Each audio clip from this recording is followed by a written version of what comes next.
So as a PC player, you might wonder, what is my interest in console gaming? Why am I always talking about PlayStation and Xbox? Now, the answer to that is actually very simple. Xbox and PlayStation are pivotal pieces of the gaming scene. Third-party publishers are major players in this ecosystem, and believe it or not, the way they release their games affects the PC market. Yes, we may hold Steam in high esteem, pun intended, but it's not the end-all be-all because these publishers will also bring their games to Steam. However, there's a major effect when you think about the huge impact that console gaming has. In fact, right now we're sitting at about 100 million consoles sold in the Series and PS5 generation, if you actually add them collectively. So this is actually a big deal. So what we're going to do today is we're going to look at the conversation from that perspective and why my interest in the console market is one that I actually take the time to talk about. Welcome to the Video Game Fight School channel. Thank you very much for tuning in. The console market is actually one that you need to pay very close attention to. It's a very interesting and a very simple equation at the end of the day. The competition between Microsoft, PlayStation, and in some cases Nintendo, even though Nintendo might be running the handheld business, but now seeing that PC manufacturers and in some cases even PC storefront provider Steam has now brought handhelds, we can see how there might be some kind of a distant relationship at the end of the day, and little by little these relationships will start to get closer and closer. So the competitive market is actually beneficial for the consumer. No one would ever say that an Aldi close to a Walmart, which provides options for the same goods and services at a cheaper price point, is a bad thing, or at least providing a separate value proposition is a bad thing.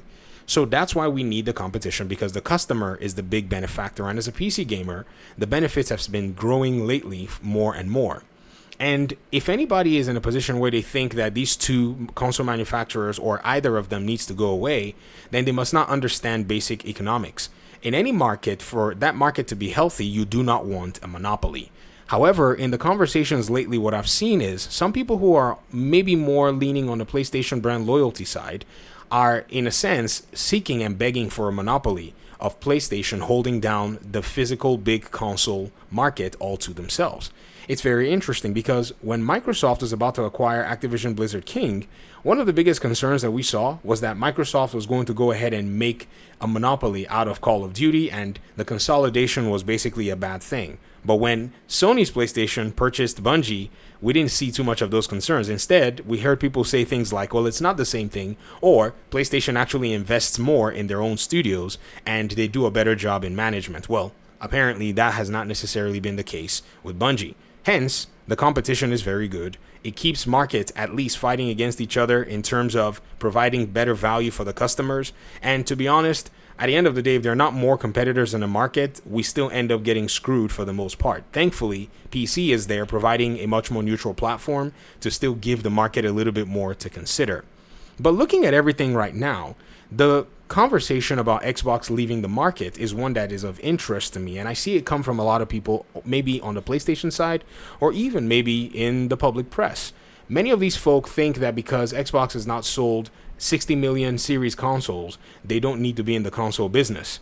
In my opinion, I think this is a very foolish proposition to even consider because you don't understand what you're saying. What you're saying is if Xbox needs to leave, according to some who are actually saying Xbox needs to leave, or according to some who are saying that Xbox is no longer going to exist, if that were to be the scenario and the situation, then the console market becomes a monopoly. The same monopoly that many PlayStation folk or even people who are neutral outside actually claimed that they did not want to see or have.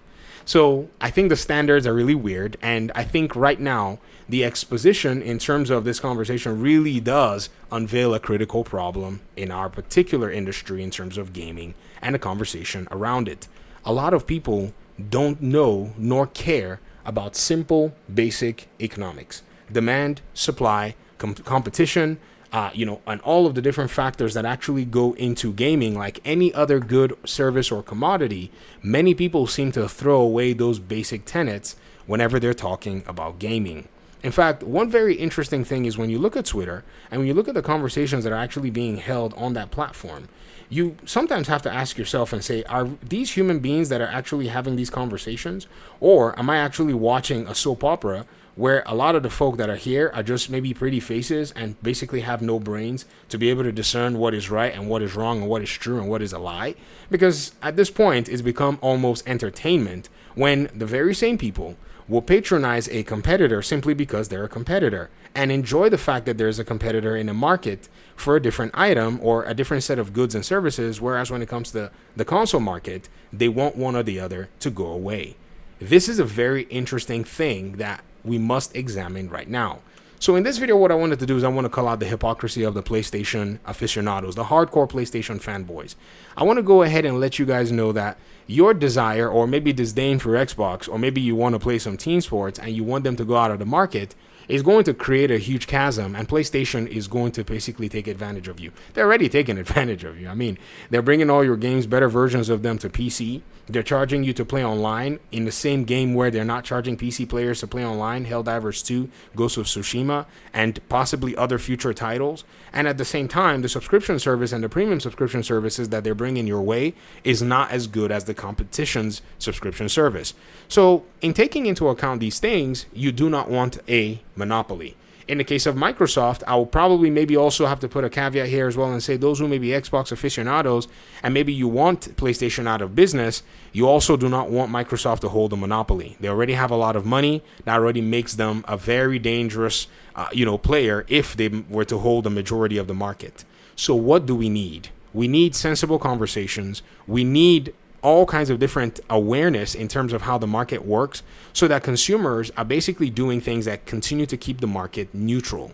I need to be basically making these videos saying, hey man, if you want to consider a PC, AMD, thankfully, and Nvidia are somewhat indirect competitors, and they put a market strain on the console market just by default in terms of the way they advance PC gaming hardware every single year, every single quarter, every single month. If it wasn't for these competitive markets, the console ecosystem will be basically screwed. It was because the hardware space was changing drastically that pushed these console manufacturers to bring hardware that they felt they could tout to be as strong as, say, some PCs. However, PC went ahead and leapfrogged them and exposed them for being very slow in their technological advancements.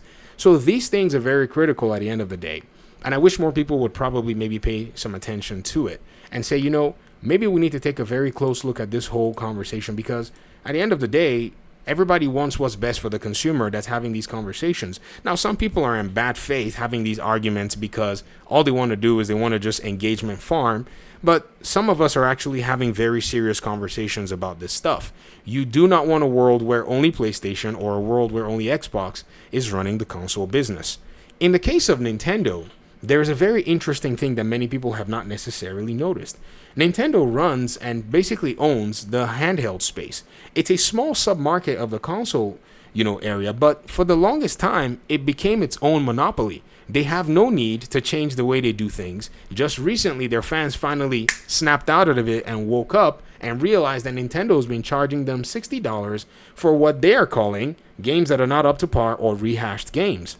One interesting example is an Amazon review for Zelda Tears of the Kingdom. Now, I bought that game for my kids. I paid full price for it. I've never played the Zelda games, so I don't even know better. However, the fans, they seem to have more information than I do, and this particular review was quite unveiling. It said, I was pretty much hyped for this, possibly the first time I pre-ordered a game. I really enjoyed Breath of the Wild and nearly 100% at the game in normal and master mode, not finding 1,000 collectibles in anything.